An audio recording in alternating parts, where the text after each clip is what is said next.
আসসালামু আলাইকুম, স্বাগত জানাচ্ছি আরটিভির জেলা সংবাদে। আপনাদের সঙ্গে রয়েছি আমি হাবিবা আফরোজ। দেখছিলেন সংবাদ শিরোনাম, এবারে বিস্তারিত।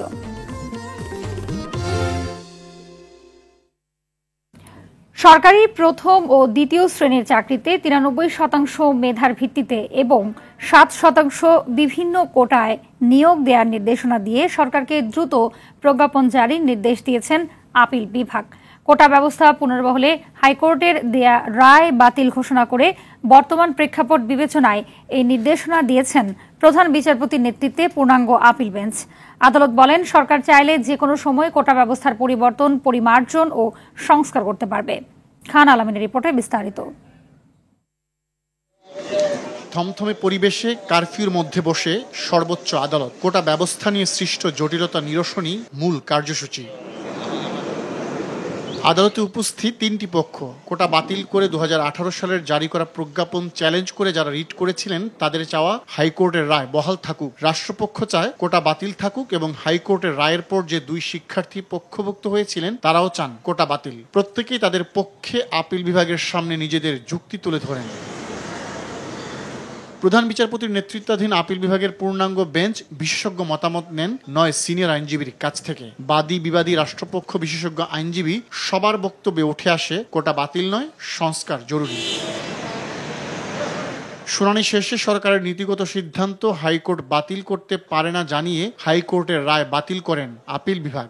2018 সালের প্রজ্ঞাপন বাতিল করে যে রায় দিয়েছিল সেই রায়টি আপিল বিভাগ আজকে দীর্ঘ শুনানির পর হাইকোর্ট ডিভিশনের রায়টিকে বাতিল ঘোষণা করা হয়েছে। হাইকোর্ট ডিভিশনের রায়টিকে রদ ও রহিত করা হয়েছে। আর হাইকোর্ট ডিভিশনের রায়টি অন্য একটা সিপির উপর ভিত্তি করে দেওয়া হয়েছিল, সেই সিপিটাকে অকার্যকর করা হয়েছে।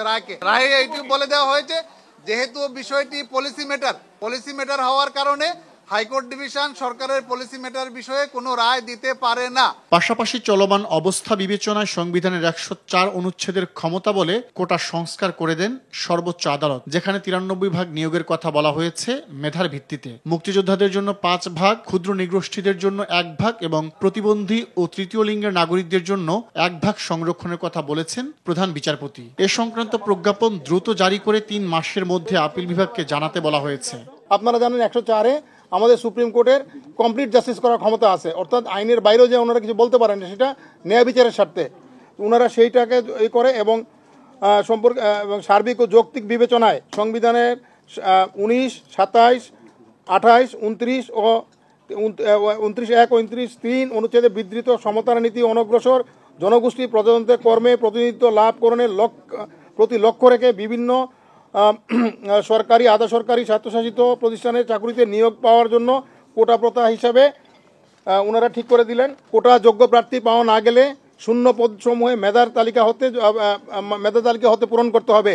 সরকার চাইলে পরবর্তীতে কোটা ব্যবস্থার পরিবর্ধন, পরিমার্জন কিংবা সংস্কার করতে পারবে বলে জানান আদালত। এতে এই রায় কোনো বাধা হয়ে দাঁড়াবে না। খান আলামিন, আরটিভি, ঢাকা। এদিকে কোটা বাতিল করে আপিল বিভাগের দেয়া রায়ের পূর্ণাঙ্গ কপি হাতে পেলেই গ্যাজেট প্রকাশ করা হবে বলে জানিয়েছেন জনপ্রশাসন মন্ত্রী ফরহাদ হোসেন। দুপুরে রায় প্রকাশ হওয়ার পর গণমাধ্যমকে বিষয়টি নিশ্চিত করেন তিনি। এ সময় মন্ত্রী বলেন, আদালতের নির্দেশ অনুযায়ী সরকার উদ্যোগ নেবে। কোটা সংস্কার আন্দোলনকে কেন্দ্র করে সহিংসতা ও শিক্ষার্থী নিহতের ঘটনায় গঠিত বিচার বিভাগীয় তদন্ত কমিটিকে সব ধরনের সহযোগিতা করতে নির্দেশ দিয়েছেন সর্বোচ্চ আদালত। কোটা সংক্রান্ত মামলার শুনানিতে এই নির্দেশ দেন প্রধান বিচারপতি। শিক্ষার্থীদের শিক্ষা প্রতিষ্ঠানে ফিরে যাওয়ার আহ্বান জানিয়ে শিক্ষাঙ্গনে অনুকূল পরিবেশ তৈরিতেও নির্দেশনা দেয়া হয় সরকারকে। একই সাথে সন্তানদের শিক্ষার পরিবেশ ফেরাতে অভিভাবকদের ও ভূমিকা নেয়ার আহ্বান জানানো হয়েছে। শাকিলা করিমের রিপোর্ট।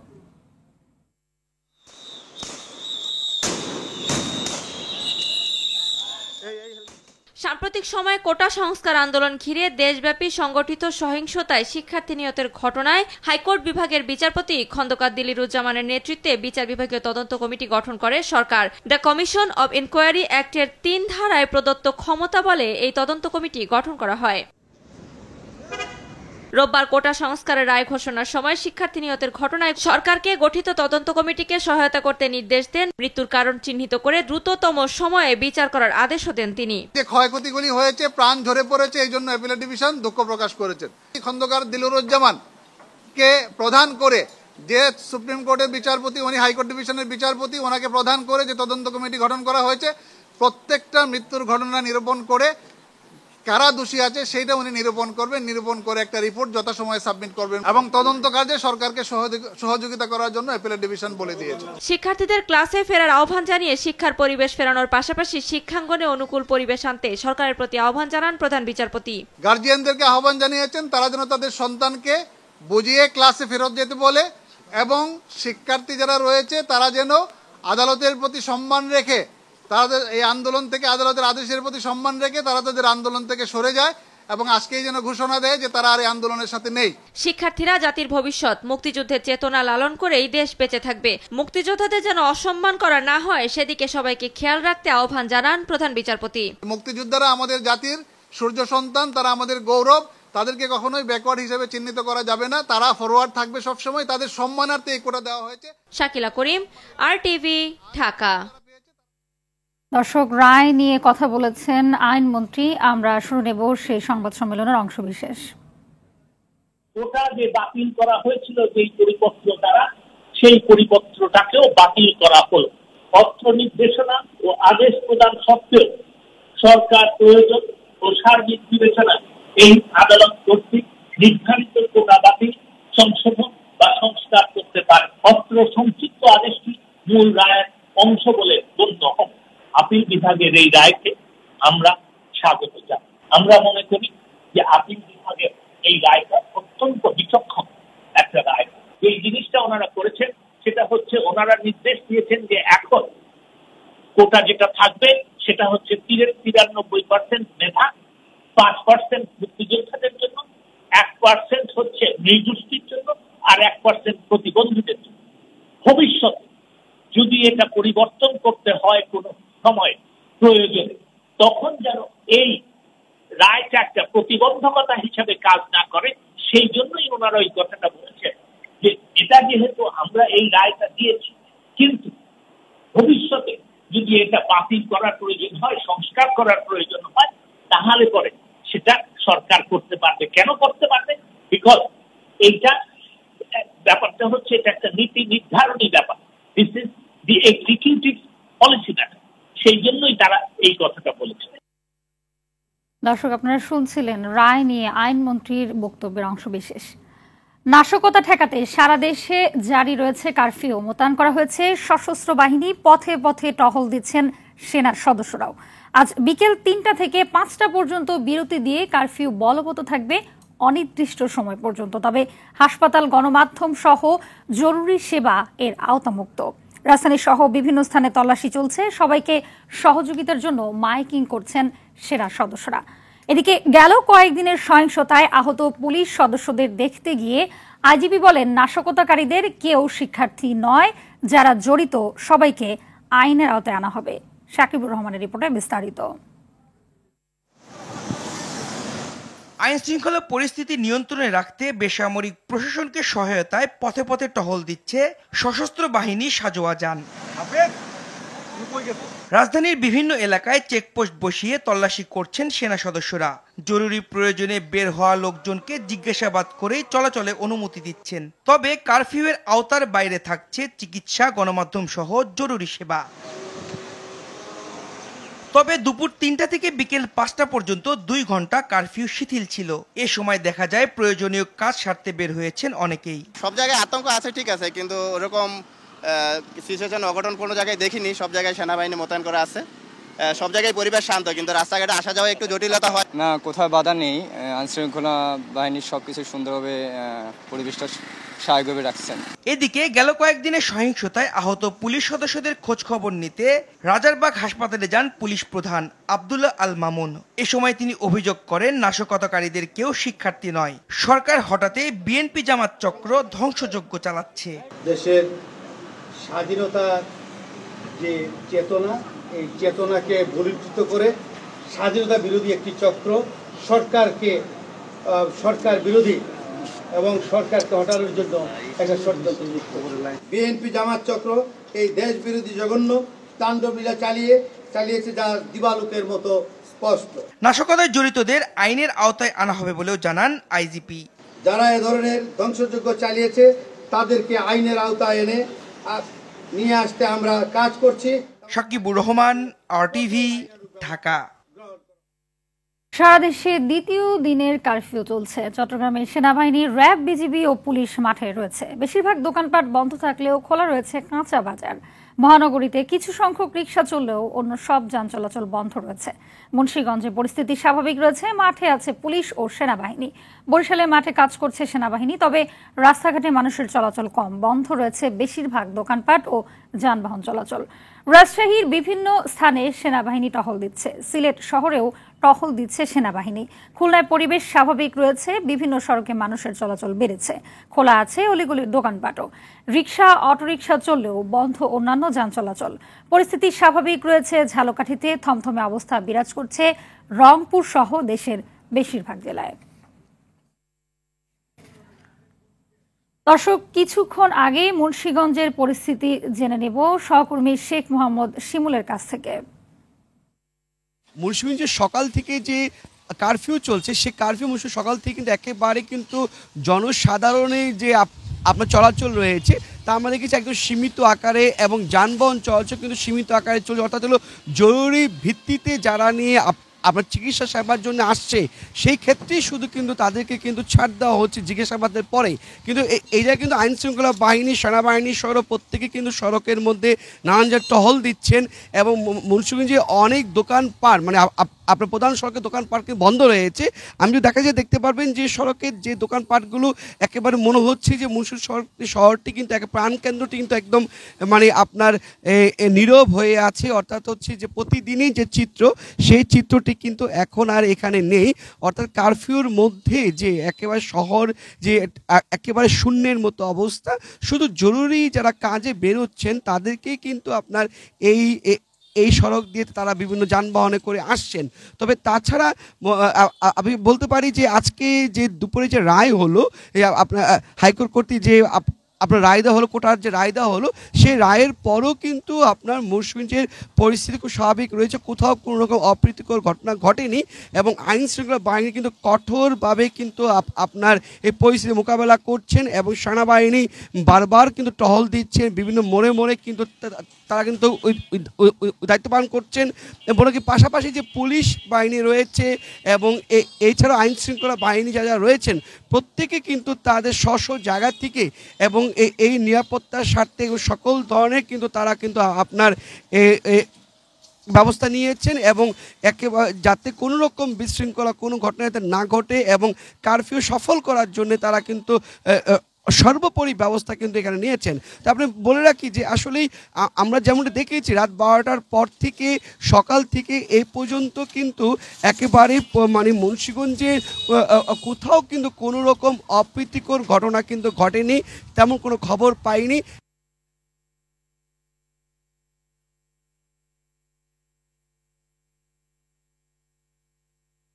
দর্শক, মুন্সিগঞ্জের পরিস্থিতি জানাচ্ছিলেন সহকর্মী শেখ মোহাম্মদ শিমুল। ঝালকাঠির পরিস্থিতি সম্পর্কে কিছুক্ষণ আগে জানিয়েছেন আমাদের সহকর্মী জহিরুল ইসলাম জলিল। জেনে নিব। এই মুহূর্তে আমি দাঁড়িয়ে আছি ঝালকাঠির ফায়ার সার্ভিস মোড়ে। আপনারা জানেন যে ঝালকাঠির যে পরিবেশ সেটি শান্ত রয়েছে, তবে সরকার ঘোষিত যে কারফিউ ছিল সেই কারফিউর পরিপ্রেক্ষিতে কিন্তু রাস্তাঘাটে তেমন লোকজন নেই। তবে যে শিক্ষার্থীদের যে চলমান আন্দোলন, সেই আন্দোলনে যে কোঠাবিরোধী যে আন্দোলন ছিল, সেই আন্দোলনের যে ইতিমধ্যে হাইকোর্ট থেকে যে রায় ঘোষণা করা হয়েছে, সেই রায়ের প্রেক্ষিতে ঝালকাঠিতে কিন্তু একটি শান্তি পরিবেশ দেখা যাচ্ছে। ইতিমধ্যে শিক্ষার্থীরা এবং সাধারণ মানুষের সাথে কথা বলে যেটি জানতে পেরেছি, সাধারণ মানুষও মনে করছেন যে সরকারের যে পক্ষ থেকে যে আবেদন করা হয়েছিল হাইকোর্টের প্রেক্ষিতে যে রায় ঘোষণা করা হয়েছে, সেই রায়তে যে শিক্ষার্থীদের 93% এবং মুক্তিযোদ্ধাদের 5%, অন্যান্য 2% যে রাখা হয়েছে, সেই রায়কে ইতিমধ্যে সাধারণ মানুষ সাদরে গ্রহণ করেছেন এবং স্বাগত জানিয়েছেন। তবে শিক্ষার্থীরাও বলছেন যে এই রায়তে তারা সন্তুষ্ট এবং শিক্ষার্থীরা যে আন্দোলন পরিচালনা করেছেন সেই আন্দোলনের তারা একটি এই রায়ের মধ্য দিয়ে তারা একটি যে সুন্দর একটি রায় পেয়েছেন এবং তাদের আগামী দিনের যে স্বপ্ন প্রত্যাশা আছে সেটি তারা বাস্তবায়ন করতে পারবে বলে জানিয়েছেন আমাদেরকে। তবে এই রায়ের প্রেক্ষিতে কিন্তু অভিভাবকরা মনে করেন যে এখন শিক্ষার্থীরা নির্বিঘ্নে তারা শিক্ষা প্রতিষ্ঠানে যাবে এবং শান্তিপূর্ণ পরিবেশে তারা শিক্ষা গ্রহণ করে আগামী প্রজন্ম যাতে একটি সুন্দর একটি রাষ্ট্র পরিচালনার মধ্য দিয়ে তাদের জীবন জীবিকা নির্বাহ করতে পারে, সাধারণ মানুষ যেন শান্তিতে বসবাস করতে পারে, এটাই কিন্তু এখন মানুষের দাবি। এই ছিল আমার কাছে এখনকার মতো। জহুরুল ইসলাম জলিল জানাচ্ছিলেন ঝালকাঠি থেকে। কোটা সংস্কার আন্দোলনকে কেন্দ্র করে দুর্বৃত্তদের হামলায় ব্যাপক ক্ষতি হয়েছে মেট্রো রেলের। মিরপুর 10 ও কাজীপাড়া স্টেশনে আগুন লাগায় ব্যবহারের অনুপযোগী হয়ে পড়েছে। মেট্রো রেল কর্তৃপক্ষ জানিয়েছে এই স্টেশনগুলো চালু হতে 1 বছর সময় লাগবে। নাশকতাকারীরা স্টেশনে ভাঙচুর ও আগুন দেওয়ার সময় লুটপাট করে। ক্ষয়ক্ষতি খতিয়ে দেখতে তদন্ত কমিটি গঠন করা হয়েছে। গতকাল ডিএমটিসিএল এর এমডি ঘটনাস্থল পরিদর্শন করেন। এ সময় তিনি বলেন, মেট্রো রেলের সঙ্গে বিদ্যুৎ সংযোগ থাকায় ঝুঁকি রয়েছে, তাই সেখানে জনসাধারণকে না যাওয়ার পরামর্শ দিয়েছেন তিনি। সারা দেশে শিক্ষার্থীদের আন্দোলন ঘিরে সহিংসতা ও অগ্নিসংযোগে অনেকটা স্থবির হয়ে পড়েছে অর্থনীতি। চলমান অবস্থায় প্রতিদিন ক্ষতি হচ্ছে প্রায় 6,000 কোটি টাকা। সবচেয়ে বেশি ভুক্তভোগী নিম্ন আয়ের মানুষ। মহাসড়কে যান চলাচল বন্ধ থাকায় বাধাগ্রস্ত হচ্ছে পণ্য পরিবহন। বাজারে বেড়েছে বেশ কিছু পণ্যের দামও। বিস্তারিত থাকছে সেলিম মালিকের রিপোর্টে। দেশের প্রায় সব ধরনের সরকারি চাকরিতে 56% কোটাকে বৈষম্যমূলক মনে করে গত প্রায় 3 সপ্তাহ ধরে আন্দোলন করছে দেশের বিশ্ববিদ্যালয় ও শিক্ষা প্রতিষ্ঠানের শিক্ষার্থীরা। এতে বেশ কয়েকজনের প্রাণহানিতে গত বৃহস্পতিবার থেকে সর্বাত্মক অবরোধে নামে আন্দোলনরত শিক্ষার্থীরা।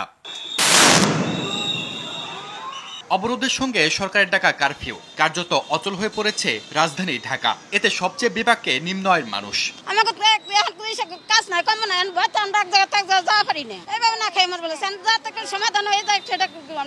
আতঙ্কর জন্য লোকজন বাড়াইতেছে, কম ভয়াবহ, এই কারণে মনে করেন যে যাইতেছে না, আমরাও যাইতে পারতেছি না। ব্যবসাটা খুবই খারাপ, গন্ডগোল মিটলে ব্যবসা করব। মহাসড়কে যান চলাচল স্থবির হয়ে পড়ায় বিঘ্ন হচ্ছে পণ্য পরিবহন ও আমদানি রপ্তানি। আমাদের মালামাল এক জায়গা থেকে আরেক জায়গা বহন করা বা ডাইং থেকে ফ্যাব্রিক্স নিয়ে আসা, ডাইং এ ফ্যাব্রিক্স পাঠানো, নিটিং ঘর থেকে ডাইং এ যাওয়া, সুতা আনা নেওয়া ইত্যাদি ইন্টারনাল মুভমেন্ট গুলি আমাদের ডিস্টার্ব হচ্ছে বা ব্যাহত হচ্ছে। অপরদিকে আমার রপ্তানি পণ্য আমি যে গন্তব্যে পাঠাবো বা চিটাগাং এ পাঠাবো, ঢাকা এয়ারপোর্ট পাঠাবো, সেটাও কিন্তু আমার বিঘ্নিত হচ্ছে। এদিকে অবরোধের সুযোগ নিয়েছে বাজারের ব্যবসায়ীরা। বেড়ে গেছে বেশ কিছু পণ্যের দাম। মিনিকেট বেচতাম আগে 66-67 টাকা, সেই মিনিকেট এখন 68-70 টাকা বিক্রি করা লাগে ভালো মানের। বাড়ছে মরিচের দাম।